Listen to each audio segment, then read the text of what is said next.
Yo, the boys. I'm pretty sure anyone who's into superhero TV shows has at least come across The Boys. I remember first watching it at around late 2019, and from just watching the first episode alone, I could clearly see that this show was going to be something that's rather different from most superhero TV shows. It looked like it was going to tackle the topic of superheroes from a rather realistic perspective, which is what made me like the show. It was a really refreshing take because it made me focus on the social issues of what it'd be like to be a superhero IRL. But what I really loved and enjoyed the most about The Boys was how absolutely unhinged the show was, and how its unhinged nature actually helped give it its own charm. And it's not like that was its only purpose, it helped with providing severity in terms of how serious things can get in the show. But weirdly enough, it also kinda helped with comedic relief in some parts. And bear in mind, it did all of this while still having good writing. It also had good CG for a live action superhero comic adaptation. And because of all this, I loved it so much that I'd went ahead and read the comics at the time, including Herogasm.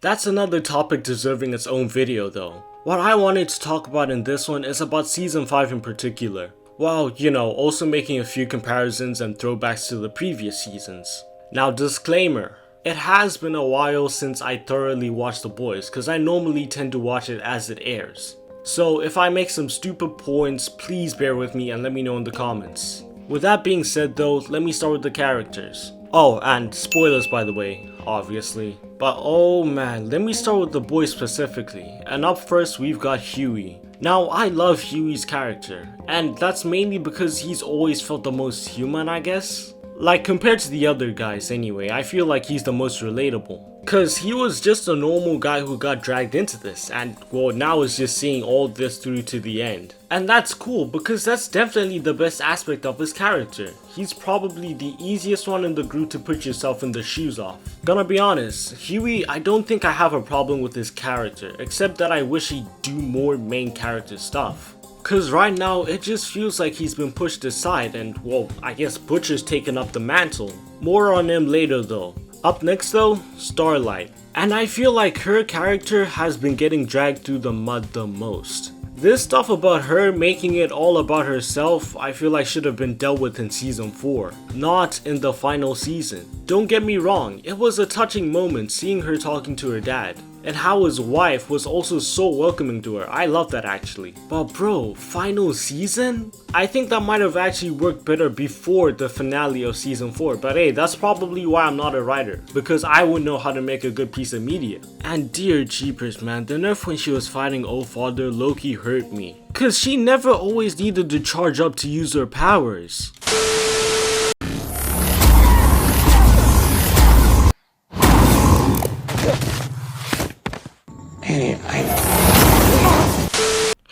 Whatever man. Next up though is Kimiko and man.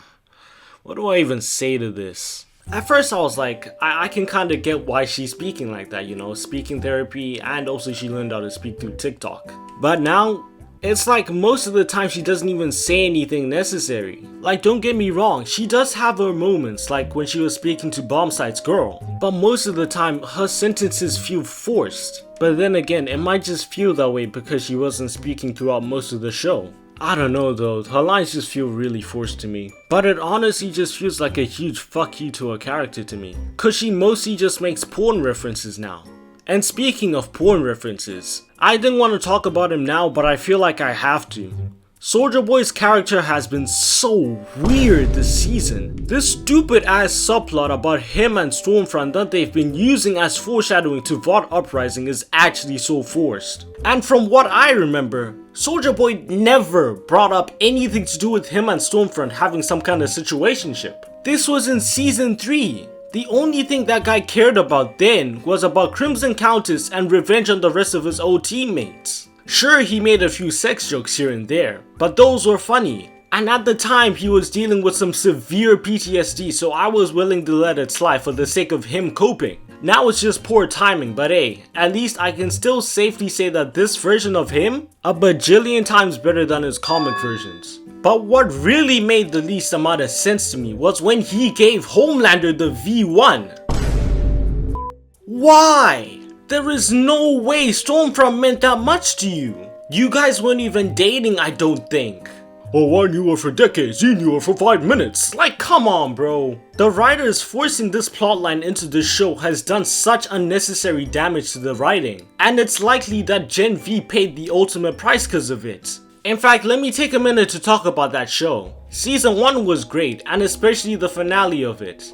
They left a solid setup for Season 2. Now, as for Season 2, it was great for the most part, but the finale with Thomas Godolkin was lackluster if I remember correctly. Cause honestly, what they basically did with Thomas Godolkin was the same thing that the writers of Titans did with Trigon. But props to them honestly, cause at least they somehow managed to make Thomas Godolkin somewhat relevant. Unlike Trigon being killed off twice with minimal effort. But the real question I have about the show was, well, what was the point of it? More specifically, what was the point of linking the characters in that show to the characters in the main series if they aren't going to appear in the final season? Like, they easily could have just set it to be in the same universe. Kinda like My Hero Vigilantes. Or maybe they are going to appear soon. But if that's the case, then why did it take so long for them to start working together? They had the golden opportunity for them to introduce them just as when they were meeting Stan Edgar again. But yeah man, I feel like the show's overall enjoyment and the characters in it would have benefited from all that. And also, where'd Ryan go? Him and Marie are supposed to be their trump cards. But yeah, let me finally get to talking about the most infuriating character this season so far. Sage, you're telling me that you have all these skills, hypercognition and empathic accuracy, and yet you couldn't anticipate or at least thought to yourself, what if Soulja Boy just suddenly decided to give Homelander the V1? At this point, it's either the writers didn't know what hypercognition and empathic accuracy meant, or they just straight up forgot that they gave Sage these powers. You're telling me that didn't cross your mind at least once? What makes this even worse is that she had Ashley read his mind in the same episode, 39 minutes and 14 seconds ago. And yes, I calculated this. That is roughly how much time she had to conjure up that singular thought and plan around it, instead of leaving shit like Taco Bell receipts and sex tapes around for Homelander to find.